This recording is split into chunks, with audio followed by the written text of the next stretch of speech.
it is as promised by President Widodo. He said we come on the ship and we don't think anymore too much about the economy and the problems and the security and defense.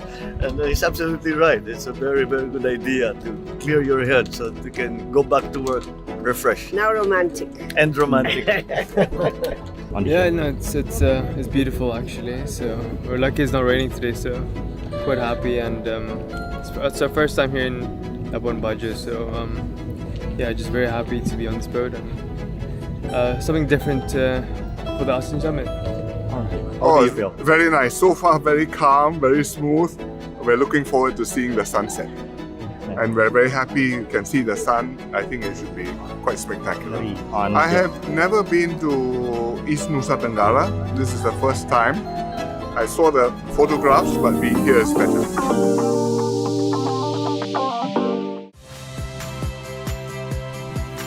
Saya Harjuno Pramendito. Saksikan program-program Kompas TV melalui siaran digital, pay TV, dan media streaming lainnya. Kompas TV, independen, terpercaya.